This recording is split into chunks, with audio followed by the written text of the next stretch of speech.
Okay, everybody. Welcome back to the Land Commander Gulf War III update for March, 25th, 2026. I think we are day 22 or 3 of U.S.-Israeli combined operations against Iran and all of the spicy excitement that has ensued from them since the commencement of those actions. I will say that, as I've said in prior episodes, it is just getting spicier by the day in the Gulf region and throughout the whole broader Middle East, all the way up, to Israel. And obviously it's having spillover effects throughout the entire globe. The Philippines, for instance, I think it was just yesterday announced they are down to 45 days of oil. Because of the closure or the effective shutdown of the Strait of Hormuz and the trapping of all the oil, the 20 million barrels a day of oil in the Gulf area. And it is really going to be the Asian countries and economies that feel the brunt of this the earliest.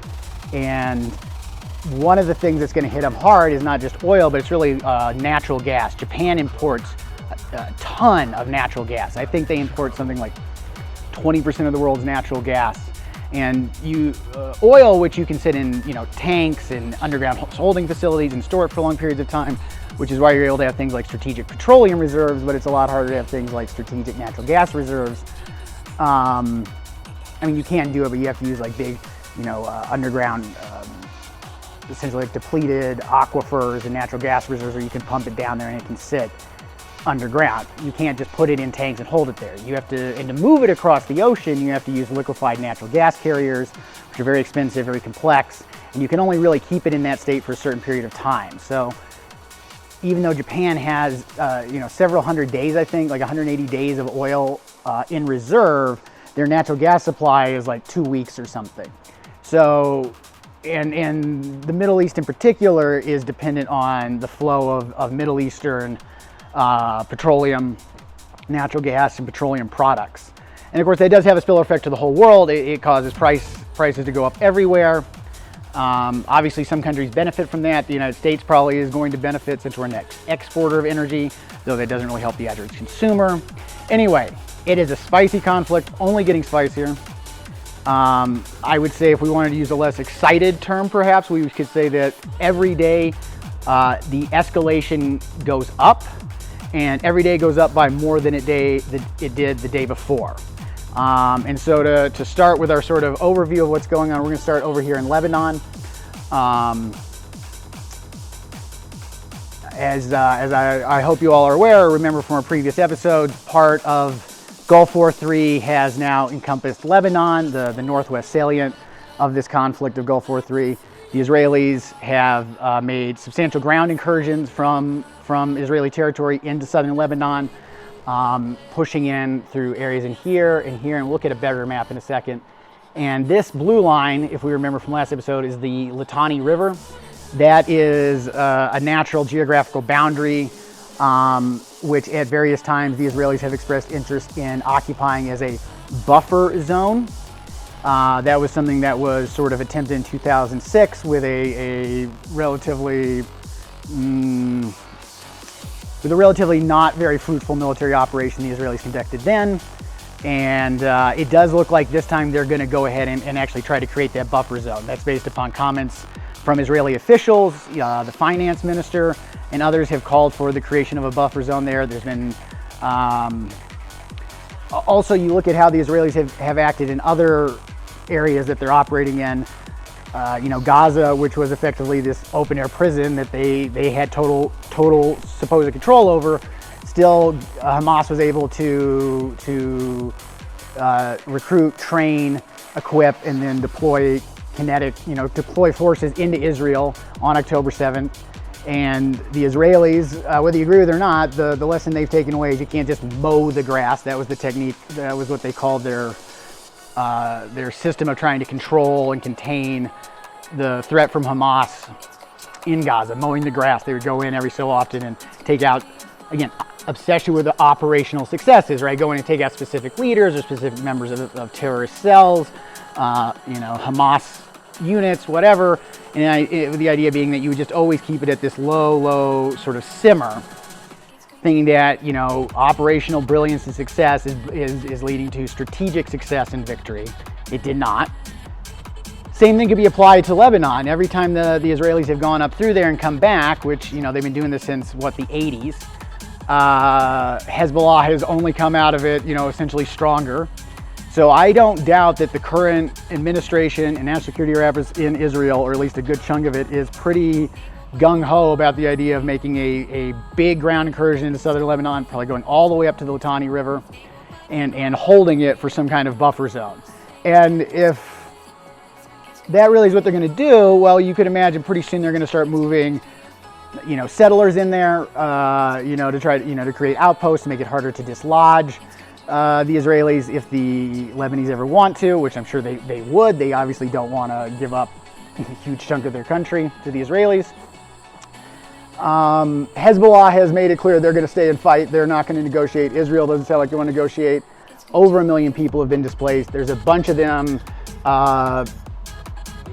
amassed outside of Beirut. It's becoming a major humanitarian disaster. A whole bunch of ground line of communications, and by that I mean bridges, roads, things like that, means by which people and vehicles can move, are being cut systematically by the Israelis. Tons of Israeli strikes on bridges, all again suggesting that also with the displacement tactics they've been using. There's a lot of effort the Israelis have been putting into to get populations to leave ahead of when they get there. You know, self-evacuate, become refugees, you know, internally displaced people by their own, you know, by doing it on their own before the Israelis actually have to show up and kick them out, right? Get the place emptied. And all these people are moving into greater Lebanon for the most part. A lot of them are coming out and huddling around Beirut. And by emptying all of that, it further gives evidence, cutting a ground line communications gives further evidence, statements the Israelis have made, the scale of the, here we go, you can see the scale of the ground incursions has grown since we checked in last, all over Israeli ground incursions. And you can see, this is just today, over the last, you know, day or two, of reported strikes throughout southern Lebanon. The Israelis are not letting up. I don't think they're going to let up. I think they're going to go for broke. That doesn't mean I think that that's going to work. I think Hezbollah is going to fight tooth and nail, and I think the Israelis are going to find out that holding that amount of territory, even some of that territory for the long run, is just not gonna be easy. It's not going to be easy at all. Far harder than, say, holding Gaza, I would suspect. Not the least, you know, for no other reason than it's way easier for Hezbollah to bring in reinforcements, rotate forces out, get other, you know, bring in resupply, because, you know, this is where they're operating, right? They're not stuck down here in some, you know, open air prison that the Israelis have cut most access off to and have vast control over most means to get in and out of that area. And it's, you know, been pretty well leveled, a good chunk of it. So yeah, this is going hard. More airstrikes and drone strikes all over Beirut. So this is a full-scale campaign that the Israelis decided to open up. It's not surprising that they're doing this. They seem to be pretty intent on knocking every one of their adversaries down and keeping them down.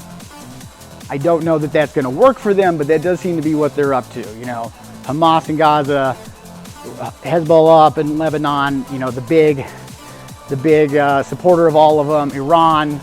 Iran's a funny one though, because they don't even share a land border. So I mean, you know, Israel's playing this, you know, long-range game, playing this long-range war, engaging this long-range war with Iran, their main adversary in the region, and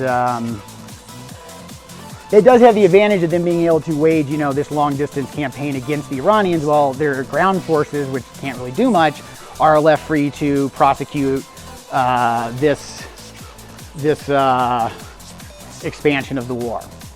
And it helps too that they know, you know, Uncle Sam is there taking, you know, dropping bombs on Iran for them, and of course will back them up should they need it, right? Whether you agree with that or not, or think that's a great idea, that is what the United States does, and that's not just a Trump Hegseth thing. That's been a lot of U.S. administrations for a long time. This is going to be a humanitarian disaster. It already is, and it's only going to get a lot worse. You're going to see a lot of people die.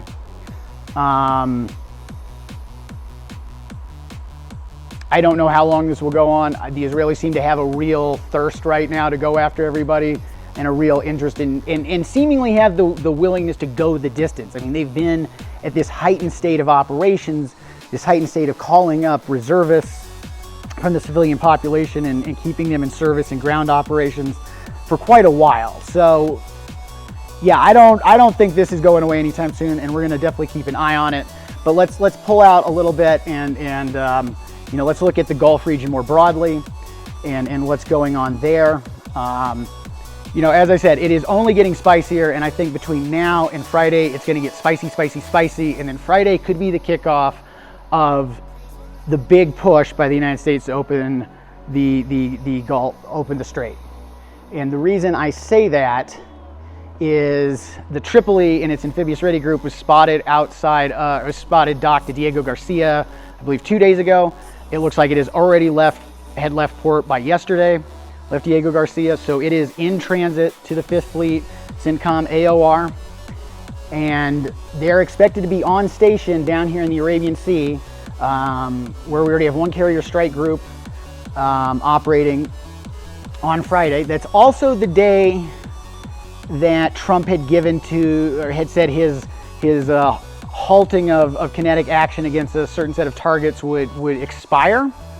Also, you know, the markets close that day for the weekend, which generally is when Trump seems to want to conduct operations. Though I haven't looked up to see if that's how other presidents have done things. Everybody says this in the media, and I'm not saying that isn't true. I also just don't know if that's a uniquely Trump thing or not. I don't know. I should look that up, and if I do, I'll tell you next time. The other thing, of course, is the political clock is counting, right? Every day that the Strait remains not just closed, but really has become a checkpoint that is in de facto control, that is de facto controlled by Iran through this checkpoint system they've established. Every day that that goes on, the price for oil is going to continue to ratchet up. The supply continues to be constrained. The ripple effects through the global economy continue to get greater and greater and greater. And more importantly, Iran's power and prestige, not just in the region, but in the whole world, will continue to grow, and the United States will continue to shrink. We've put a tremendous amount of strategic capital and goodwill and all of that on the line with this campaign against Iran. Because if the United States cannot not just get the Strait open, but regain de facto control of it, meaning that the United States remains the ultimate arbiter of the world's oceans, ensuring free, safe passage for ships across the high seas. If we get into a state where Iran is able to determine who enters and exits the Gulf, or even is able to exercise partial control, like let's say we get into a scenario where the United States and some Gulf countries are able to control part of the Gulf in the Strait sometimes and able to allow some ships in and out, but the Iranians also on their side, that's a huge loss to the United States. So the United States has to get this open, and every day that the United States is not back in charge and the Iranians are doing this, it gets worse and worse and worse. And of course, because this wasn't, the most thought out campaign one had ever seen, there was insignificant forces in theater for this phase of the campaign, right? There was significant forces, there were enough forces in theater to prosecute the air war against Iranian command and control and ISR assets, nuclear sites, ballistic missile sites, all of that, but there were insufficient forces to prosecute a war and a campaign to safeguard shipping through the Gulf, through the Strait, down into the Arabian Sea, in and out, make sure that oil flows. So the Ready Group's supposed to show up. We're also seeing continued flowing of forces into the region, in addition to the one we've already talked about, such as the E-2 Hawkeyes. We're seeing F-35Cs operating with the Marine Corps being moved into theater to operate from land bases somewhere in theater. F-18 Growlers have been going into the region. So the whole thing that Trump did on Monday when he said we're negotiating, 5-day pause on, certain blowing things up and all that. At the time I was kind of skeptical that any negotiations were going on, and now I'm totally skeptical. Or let me rephrase it. Let me restate that. I am skeptical that there are any negotiations going on between the United States and Iran. I think there are negotiations going on between Iran and other regional actors and global players, like India, China, for instance. In fact, what are they negotiating on? One of the main things is allowing certain tankers to flow through Iranian waters and around Iranian islands up in the northern part of the strait, up in here. Negotiating passage for those ships, right? So that's undermining U.S. strategic position, credibility, and ultimately authority on the global stage, and all of that, right? So Iran is negotiating with people. I just don't think it's with the United States. I think what Trump is trying to do is make it look like he's handling the situation and really just trying to buy time to flow more forces and more munitions and supplies into the region to get ready for this big push, which I think is going to probably kick off Friday, maybe Saturday, but I bet it kicks off Friday, to get the Strait back under the U.S. control. We also have the Boxer Amphibious Ready Group in transit, though it's going to be a couple more weeks out. The other big news is elements of the 82nd Airborne. This has been rumored for a while that this was going to happen. A week or two ago, a big exercise they were going to participate in. They canceled and came home. Then there were rumors that certain elements of the command staff of the 82nd were forward deploying into the Middle East. And now the official order seems to have come. It looks like about 2,000 soldiers from the 82nd Airborne, which is a highly capable, highly mobile, rapid response force that the United States maintains. They're deploying into the region as we speak. So by Friday, there will be significantly more U.S. Firepower in the air, in the sea, and on the land, and more flowing in all the time. And of course, more munitions are flowing in. So I think, yeah, this is happening. I said it, in a couple more, last video and the video before, that this was gonna happen, and I'm calling it for Friday, Saturday at the latest, when it really kicks off.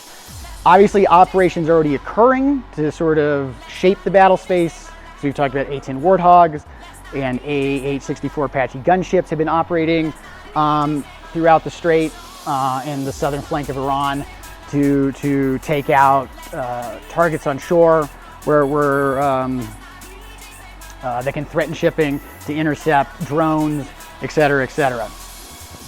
To the backdrop, in the backdrop of this buildup and this big push, though, in this growing economic and humanitarian crisis across the globe, is that Iran is not backing down in terms of strikes. This is just from the last, well, I guess this is, sorry.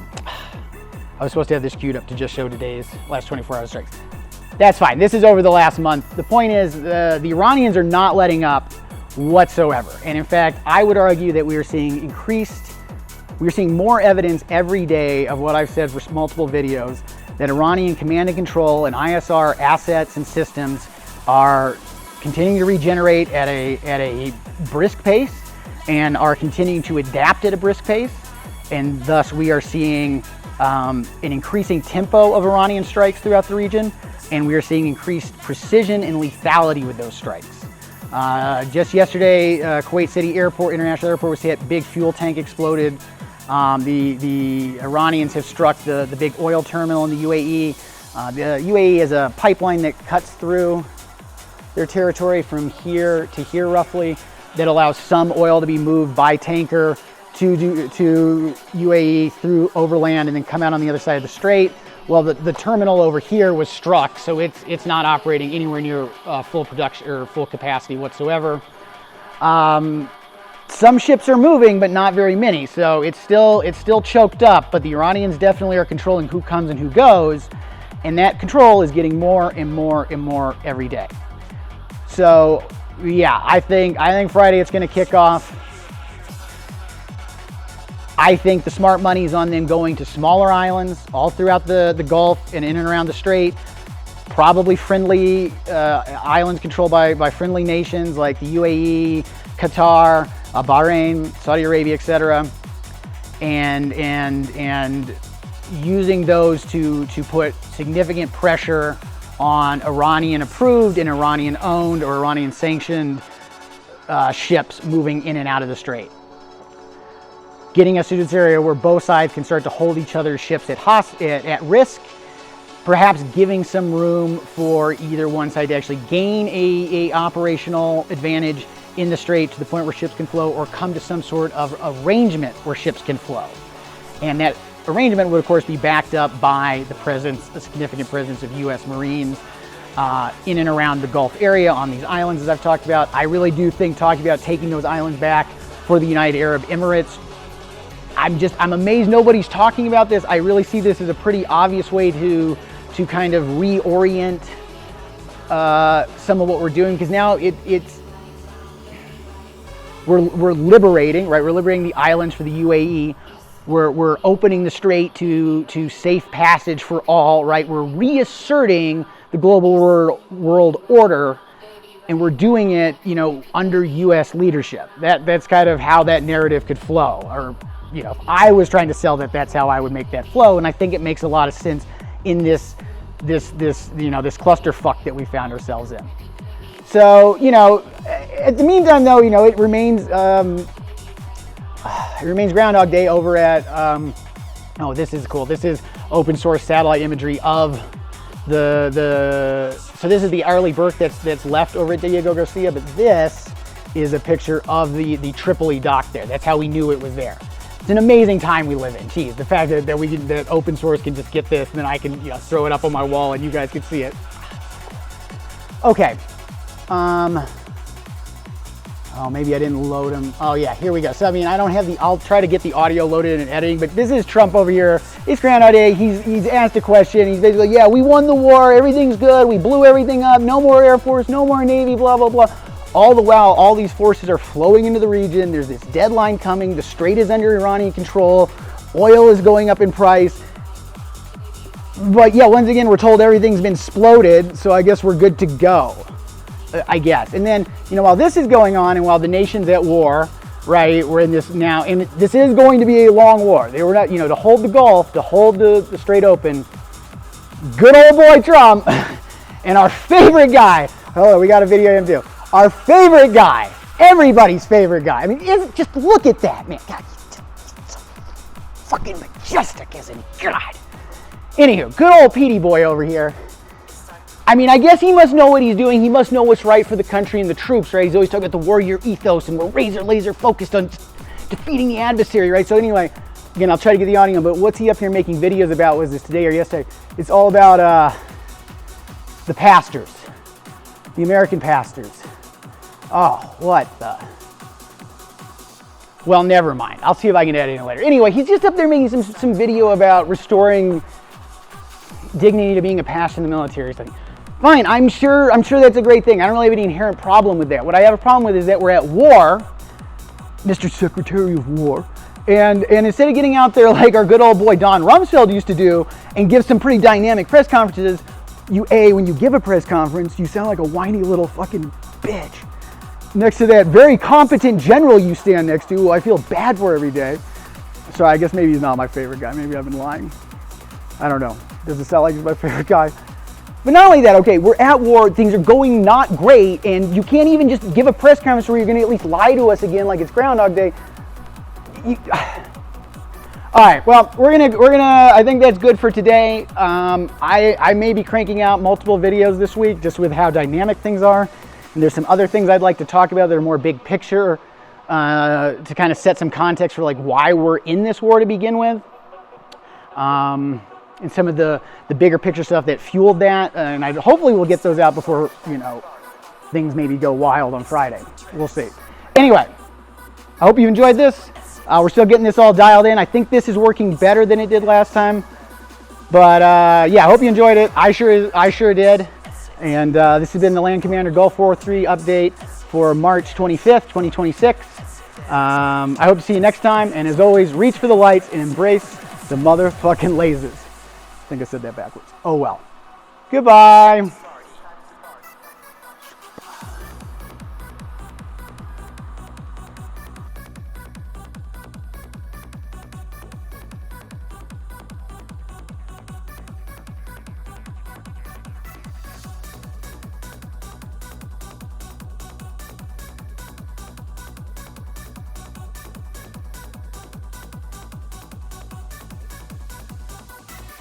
Start to